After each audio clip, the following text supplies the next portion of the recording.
So the second teaser for Avengers Doomsday has been leaked, and if you're someone who hates spoilers, this is your warning. You might want to skip this video. So like the first teaser, this one is also a bit different. Like there's no explosion, there's no villain on screen, there's no action, just Thor's voice, and that alone should scare you. The teaser opens with Thor praying to All-Father Odin, and Odin has been gone. He has been gone for so many years. And this immediately tells us that Thor is not doing this out of habit. He is doing this out of fear. He is praying out of fear. So here's the translation of the prayer from the French leaked trailer, and before we talk about this, I want to talk about the visuals first. We see dense forests, pine trees, mist, cold, muted colors. This instantly gives off a Norwegian vibe. It feels like Thor is far away from any Asgardian settlement, completely isolated, possibly living away from civilization with his daughter, Love.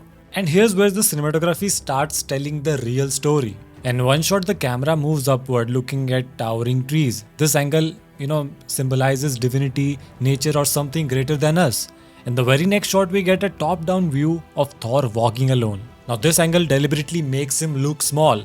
Yes, he is the god. Yes, he is the god of thunder. But in this moment, he feels less like a god and more like a worried father who's carrying something heavy in his chest. The lighting is also grounded and moody, completely natural. No neon colors, no exaggerated comic book visuals. This is like the exact opposite of Thor Ragnarok or Thor Love and Thunder. This is the serious Thor. This is like Infinity War level gravity. Now here Thor is not dressed casually. He is wearing his armor.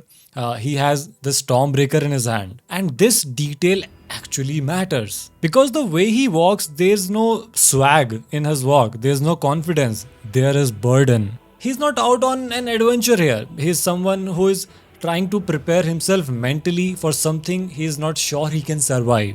The forest itself looks very peaceful, very calm. But Thor's prayer tells us that in his mind, a storm is raging. He's speaking to Odin because he needs guidance, because whatever is coming next, whatever Doomsday truly is, it is something Thor has never faced before. And then we cut to the next scene, a quiet room where Love, Thor's daughter, is asleep. She's biologically the daughter of God, the God Butcher, but emotionally she is Thor's world now, Thor's whole world. And this sequence is directly connected to the prayer in the background. Now notice the small details here. Love is holding a stuffed toy, and now connect that to the line, they do not know war but worry. Earlier Thor was holding Stormbreaker, a weapon capable of ending gods. Here Love holds something soft, innocent and harmless. Now this contrast is intentional. It shows the two worlds Thor is trapped between, war versus innocence, violence versus protection. Then comes the most important line in the teaser. Grant me strength of all fathers. Earlier in his life, Thor used to seek the power of all father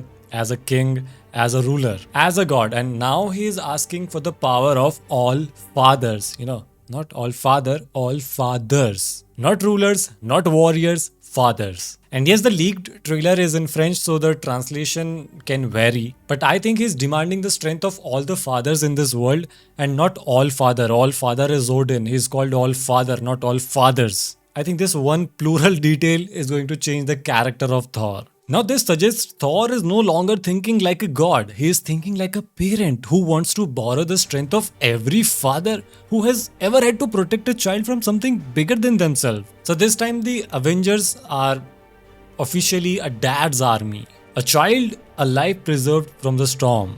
Now this storm word here is not just literal. It is chaos. It is doom. The cycle of destruction that has followed Thor his entire life. We have seen that destruction in Thor first movie, Thor the Dark World, Thor Ragnarok, Thor Love and Thunder, and I think it is going to continue here in Avengers Doomsday. And then comes the most important line of the entire teaser. Not as a warrior, but as a protector. This is the real evolution of Thor's character. For centuries, Thor's character was built around being a warrior, fighting, winning, proving himself worthy. But here he realizes something very terrifying. Because Doctor Doom is not someone you can, defeat by punching him harder. He's not that kind of a simple threat. Thor begging Odin, saying, I beg you, father. This shows desperation we have never seen from him. Thor does not beg, ever. And yet here he is, vulnerable, scared and honest. Now after this comes the action that says more than any dialogue. Thor sits on the edge of love's bed and kisses her forehead. That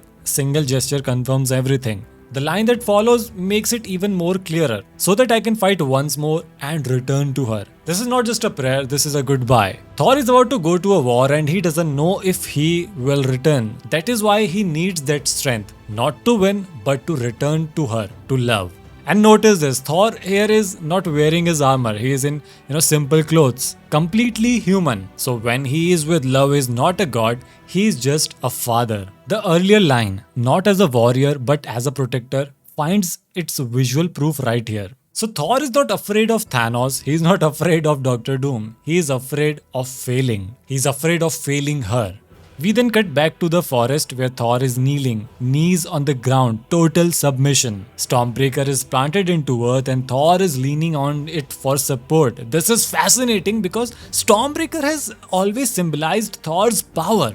And here it almost looks like a burden or even a religious cross, a tool he leans on while praying. Despite standing in a massive forest, Thor feels alone. Even as sunlight falls on his face, something usually used to symbolize hope, his expression shows none. His expression shows no hope. In cinema, direct sunlight on a character's face, symbolizes a clarity or hope. And here it is ironic. There is light, but Thor sees no way out. And this is the biggest character shift. We have seen Thor as a warrior, as a king, as a god, even as an Avenger. But Avengers Doomsday, shows him for the first time as a scared father. And the most terrifying part of this teaser is that Doctor Doom never appears. Marvel is telling us that Doom is so dangerous that even a god like Thor needs to beg his dead father for strength before facing him. And then the teaser ends. Now here is a wild coincidence I want to talk about. The first teaser showed Captain America with a child. This teaser shows Thor with his child, and in the Fantastic Four post-credit scene, Doom personally meets Franklin Richards. Now this is not random. My theory is simple. Children's here are being used as a symbol of vulnerability. The Avengers cannot afford to lose this time, and I'm sure they're gonna lose. Because losing here does not mean just death. It means the end of innocence. And Doom approaching Franklin in the Fantastic Four's post-credit scene makes perfect sense. Franklin here is not a symbol of vulnerability, he is actually very powerful, and Doctor Doom is going to use him or use his power to create a battle world because the multiverse is collapsing. And are these theories unhinged? Absolutely. And am I gonna make more of these unhinged theories in the coming days? Without shame. So if you enjoyed this breakdown, make sure to like this video and subscribe to the channel, and I'll see you in the next one.